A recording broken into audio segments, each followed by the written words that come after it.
Hello, I'm Ollie, and this is Criminally, where I talk about crime, pulp, horror, that kind of thing. Today, horror, I've got a review for you of From a Buick by Stephen King.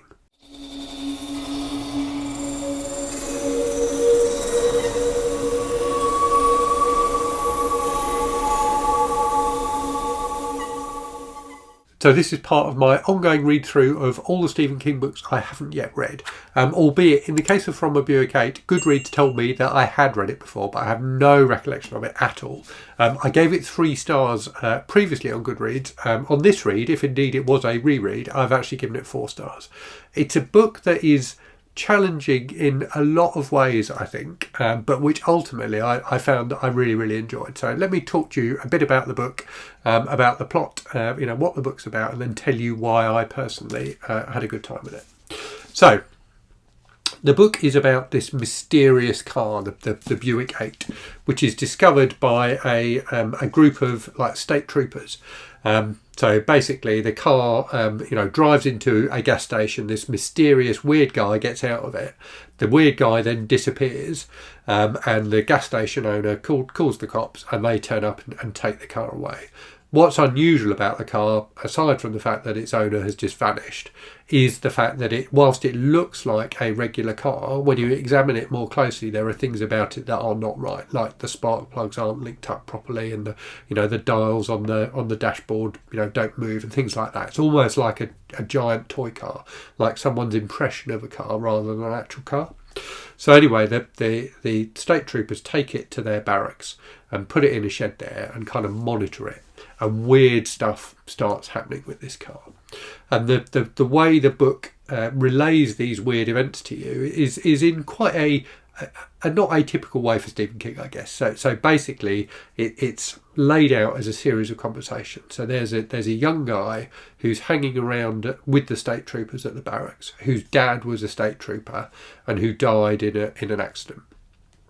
And he's hanging around to try and find out more about his dad, and to make that connection with him now his dad has died.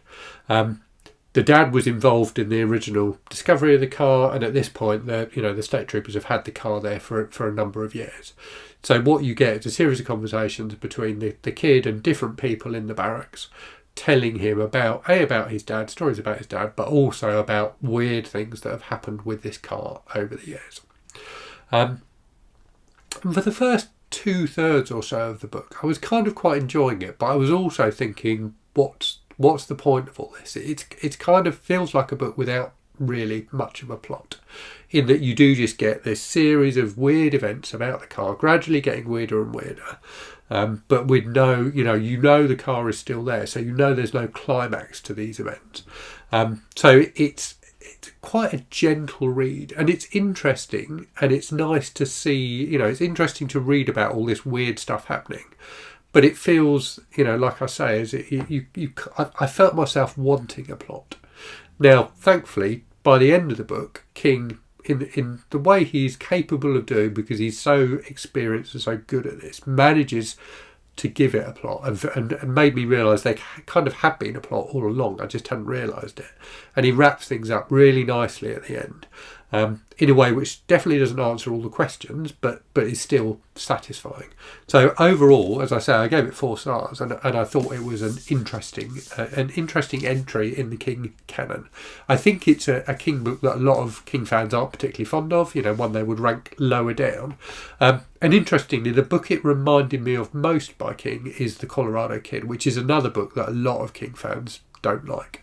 So The Colorado Kid is one of the books he published with Hard Case Crime, and it's about, again, it's kind of a conversation. So it's these 2 old guys who both work, I think, for a newspaper on this small coastal, I think it's a little island off the coast of Maine or something like that, and they're chatting about this mysterious thing that happened years ago on the island, where this body appeared, and nobody could figure out where this body had come from or how it died.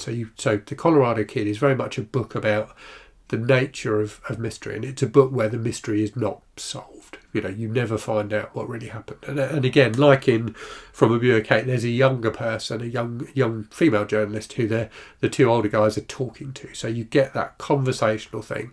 And King does that kind of conversational storytelling really, really well. And it's always, I think, a pleasure to read him doing that.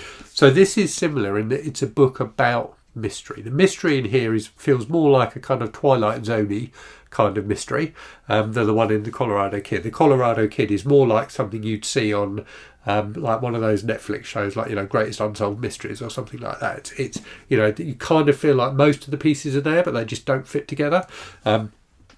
Whereas this, there's definitely something otherworldly going on in this book, and you never really get to know why, although there do seem to be links to the Dark Tower series. So yeah, there's a definite similarity between those two books, and both of them feel to me like they are King kind of musing on the nature of mystery in storytelling. So I think that's interesting. Both of them are books where characters are telling stories to other characters, and it's nice to see King doing that in that kind of a conversational way, rather than he often has authors as characters in his books. That's not the case in this book, but he does that story, that reflection on storytelling, he does in a different way, and it's a way that feels, I think, a bit more natural and a bit less forced than it can do sometimes when he's writing about writers. So the other thing I thought was really good about this book, that I very much enjoyed about this book, is the characters. So you get this, all of the book is set around this state troopers barracks, and you get to meet a load of different characters as the kid is learning more about his dad, and characters from the past and from the present as well. And it felt to me at times a bit like a kind of sitcom or soap opera, in that you've got these characters, and you get to know what they're going to do in certain situations, how they're going to react. Like there's a guy who's like the kind of custodian, who's I think Swedish or something like that, and is a bit of the kind of the butt of some of the jokes from the other characters. So you get to know these characters in a gentle and engaging and enjoyable way. I found it pleasant to spend time with these guys, as they are going about their jobs, but also telling stories about this kid's dad and this weird car.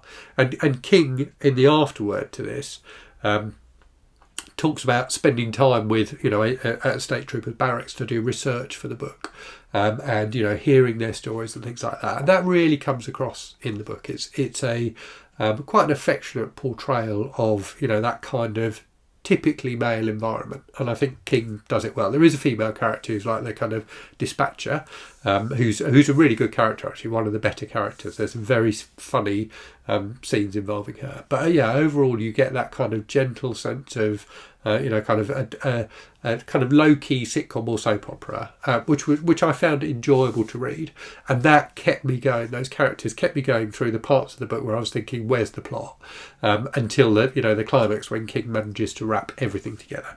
The other thing that's interesting about this book, and again King touches on this in the afterword, is that it was published just after he had a terrible car accident himself. So in a similar way to the way that the kid's dad dies in this book, King was struck by a car when he was walking on the road and terribly injured. I think it was touch and go for a while, but he did. Clearly he survived, and is back in full health now.